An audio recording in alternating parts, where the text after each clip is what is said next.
si pemuda ini berebut janda ini di kosannya si janda, cuy. Jadi berantem di sana sampai ditusuk dan meninggal dunia. Oke, cuy, saya akan menceritakan sebuah kisah nih, kisah perawat di Inggris yang bernama Lucy. Lucy ini didakwa dipenjara seumur hidup, cuy, karena terbukti membunuh 17 bayi. Nah, si Lucy ini adalah seorang perawat di salah satu rumah sakit di Inggris, cuy. Assalamualaikum, apa kabarnya kalian semua? Semoga kalian sehat-sehat semua ya. Oke, di video kali ini saya akan membahas sebuah kasus kriminal, cuy. Kasus kriminal ini adalah kasus kecemburuan, di mana seorang dua pemuda berebut janda yang berusia 45 tahun. Kejadian ini terjadi di Bengkulu, cuy. Yang dimana si pemuda ini berebut janda ini di kosannya si janda, cuy. Jadi berantem di sana sampai ditusuk dan meninggal dunia. Oke, bagaimana kisahnya? Oke guys, sebelum lanjut saya menceritakan ceritanya, saya mau mengucapkan terima kasih bagi kalian yang telah menonton atau mengklik video ini, bahkan subscribe channel ini biar saya tambah semangat untuk membuat kontennya. Tidak lama-lama, yuk kita mulai ke ceritanya.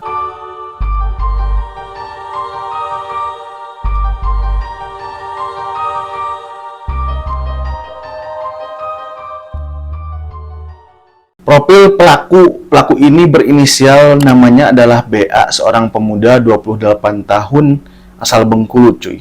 Korbannya adalah DT berusia 23 tahun. Jadi dua bujang ini berebut janda berusia 45 tahun. Mungkin jandanya seksoy gitu ya, cuy ya. Jadi diperebutin sih sama dua pemuda ini sampai berantem gitu ya, cuy ya. Motif terjadinya pembunuhan ini ya karena cemburu lah. DT cemburu dengan BA, cuy, gitu ya, cuy ya. Yang berebut seorang janda berinisial P. BA ini adalah pemuda yang berusia 28 tahun yang tinggal di Bengkulu. Jadi gini, cuy, ceritanya. BA ini suka dengan si P ini, dan DT juga suka dengan si P ini. Jadi BA sama DT ini temenan, cuy, sohib lah, CS, temen gitu. Yang dimana si P ini, si janda ini, gimana ya, dia ini mau suka ke BA apa mau suka ke DT gitu si P ini. Jadi si si P ini oke-oke aja lah, mau sama BA oke, mau sama DT oke. Harusnya memantapkan pilihannya, cuy ya. Nah, jadi si BA ini datang atau main ke kosannya atau kontrakannya si P, cuy. Setelah datang ke sana, si BA ini ngobrol-ngobrol biasalah dengan si P gitu kan di kosan kamarnya. Lalu setelah itu datang tuh si DT. Nah, si P ini, si janda ini, si P ini, inisial P ini, tahu bahwa si DT juga suka sama si P gitu kan. Jadi si DT ini datang ke kosan atau ke kontrakannya si P ini mau ngembaliin pancingan. Jadi si DT ini pinjem pancingannya si P gitu kan. Jadi si P ini punya pancingan, dipinjem lah pancingannya, mau balikin pancingannya. Datang tuh si DT ini ke kosannya si P, ke si janda ini ya, cuy. Karena si DT ini melihat ada sepatu gitu kan, ini sih kayaknya sepatu cowok nih, ada orang berarti di dalam. Nah, si DT ini kan cemburu gitu kan, gak mau, gak boleh gitu kan, ada cowok yang deketin si P ini, si janda ini, cuy. Nah, setelah itu si DT maksa masuk tuh ke kamar kosnya atau ke kosnya si P ini, si janda ini, cuy. Maksa masuk. Tapi si P ini menahan karena tahu ada si BA di dalam. Kalau si DT masuk nanti bisa takutnya jadi ribut gitu kan antara DT dan BA. Tapi si DT tetap maksa masuk, cuy, ke dalam rumahnya atau ke kosannya si P ini, cuy. Akhirnya sudah nggak ketahan, masuk tuh si DT ini. Setelah masuk, ketemu si BA di sana, berantem, cuy. Tapi sebelum berantem, adu bacot dulu, cuy. Biasalah, omong-omong lah.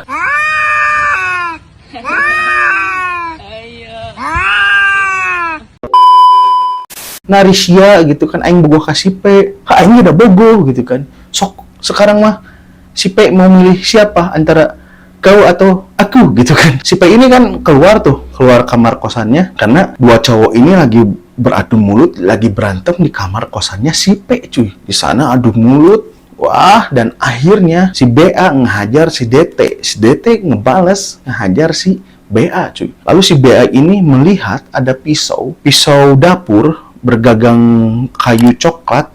Pisaunya udah nggak terlalu tajam, agak karatan sih ya, menurut keterangan dari polisi setelah polisi mengamankan barang bukti, cuy. Lalu setelah itu BA mengambil pisau langsung menusuk si DT, cuy. Nah, si BA ini menusuk si DT di bagian-bagian yang memang menurut keterangan dari polisi forensik ini sangat fatal, cuy. Bisa menyebabkan kematian dengan cepat, cuy.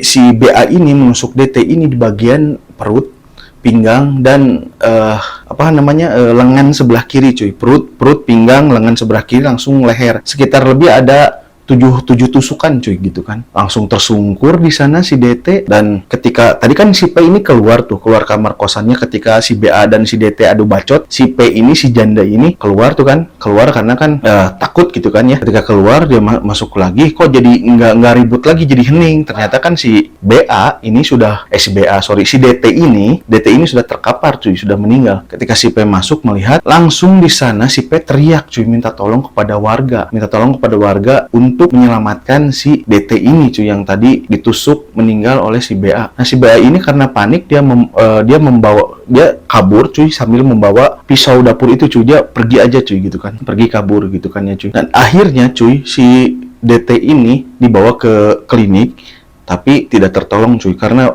banyak sekali mengeluarkan darah. Nah dan si BA juga ternyata di klinik juga cuy, tapi di klinik yang berbeda, karena ketika dia kabur itu kan berantem cuy. Jadi si pelipis ininya sobek cuy akibat berantem sama si DT tuh tadi di kamar kosnya si P. Dia ini di klinik dijahit 7 jahitan. Lalu polisi menginterogasi si P gitu kan, ini bagaimana sih kejadiannya, kronologisnya.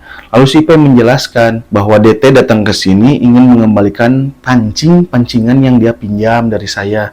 Lalu dia memaksa masuk dengan alasan bahwa ada bajunya yang tertinggal di kamar kosnya. Padahal si DT ini sebenarnya mah penasaran, kepo gitu kan, siapa cowok yang cowok yang ada di dalam gitu kan cuy. Lalu terjadilah adu bacot di sana, berkelahi sampai akhirnya ya terjadi seperti itu cuy. Tidak lama kemudian, sekitar 7 jam kemudian, polisi berhasil menangkap si BA ini, si pelaku ini cuy, di salah satu klinik. Dia ini sudah beres dijahit tuh kan, pelipisnya sudah beres dijahit 7 jahitan cuy, tangkap oleh polisi dan diamankan. Dan menurut keterangan polisi, si BA ini terancam dengan pasal 338 KUHP sub pasal 351 ayat 3 KUHP cuy, yang mengatur mengenai tindak pidana pembunuhan dan ancaman sampai 20 tahun penjara cuy. Itu menurut Mapolres Bengkulu seperti itu cuy. Nah jadi apa yang bisa diambil dari sebuah kasus ini? Semua orang telah dibutakan dengan cinta gitu kan cuy, cinta yang membabi buta sehingga menjadi seperti ini. Akhirnya si P nggak bisa dinikahin sama si BA, DT juga nggak bisa ngedapatin si P karena si BA di penjara, si BA di penjara, si DT meninggal gitu. Oke cuy, itu kasus yang menurut saya percintaan yang menjadi sebuah karma gitu kan cuy ya.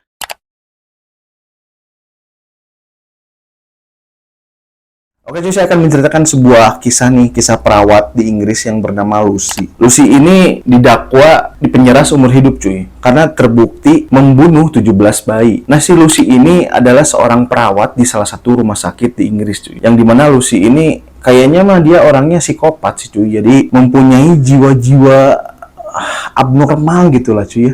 Dia ini menyayangi bayi tapi membunuh bayi juga gitu kan cuy. Membunuh bayinya dengan diinsulin. Apa ya insulin? Nanti di sini aja cek lah kalian apa itu insulin. Jadi gini cuy, ada total 17 bayi yang dia rawat. Dari 17 bayi itu 6 bayi itu meninggal. Sampai-sampai si Lucy ini saking psikopatnya gitu kan cuy ya. Ketika merawat para bayi itu, Lucy ini suka menyakiti bayi-bayi itu. Tapi di suatu kondisi, di suatu sisi lain, Lucy ini suka menggendong bayi itu, menyayangi, bahkan dia ini suka pamer di sosial media dia gitu kan cuy, pamer menggendong bayi. Tapi di sisi lain, ketika di belakang kamera lah gitu cuy, nggak di medsos, Lucy ini suka menyakiti bayi-bayi tersebut. Bahkan Lucy ini sampai menghabisi 6 bayi yang ada di rumah sakit itu. Dan gilanya lagi nih si Lucy cuy, Lucy ini menganggap bukan dia yang membunuh bayi-bayi tersebut. Yang membunuh bayi-bayi tersebut adalah rumah sakit itu sendiri.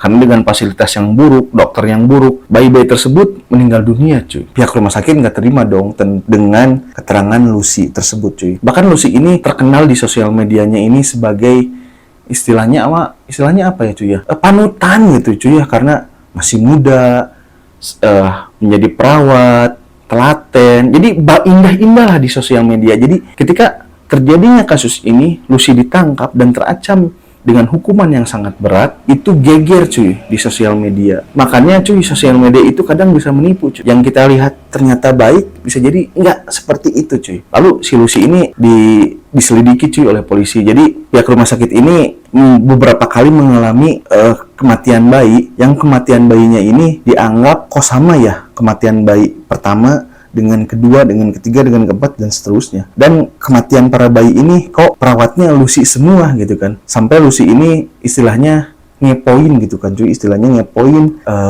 profil-profil dari si ibu-ibu yang punya bayi ini. Untuk apa? Tujuannya untuk mendekati para ibu-ibu ini yang anaknya dibunuh oleh si Lucy, supaya Lucy ini bisa menenangkan mereka. Jadi bermuka dua lah gitu cuy. Dia yang membunuh, dia mendekati para ibu korban bayi ini untuk diberikan semangat gitu kan cuy, semangat, diberikan motivasi, bukan motivasi ya, diberikan semangat lah agar mereka tidak bersedih, padahal Lucy sendiri yang membunuh gitu kan cuy. Nah jadi ketika si Lucy ini diselidiki, ditangkap dan ditanya mengapa dia melakukan hal tersebut, ternyata aduh cuy, si Lucy ini kalau dalam dunia psikologi gimana ya, punya kepribadian ganda gitu kan cuy. Tadi saya udah bilang, kadang dia di suatu waktu dia ini bisa cinta banget tuh sama bayi-bayi. Di suatu waktu dia ini pengen ngebunuh para bayi dengan jiwa psikopatnya dia cuy. Gak kebayang gak sama kalian gitu kan cuy. Kalau kalian menitipkan anak di sebuah rumah sakit gitu kan cuy, temu perawat yang kayak gitu gimana cuy. Lucy ditangkap di rumahnya cuy, dan dia diadili dengan pasal yang sangat-sangat berat cuy, pasal yang berlapis untuk diberikan kepada dia. Dan si Lucy ini sampai sekarang ya cuy ya, masih dalam penjara gitu kan cuy. So gimana menurut kalian cuy? Oke, terima kasih telah menonton video ini, sampai ketemu lagi di video berikutnya. Goodbye and bye bye.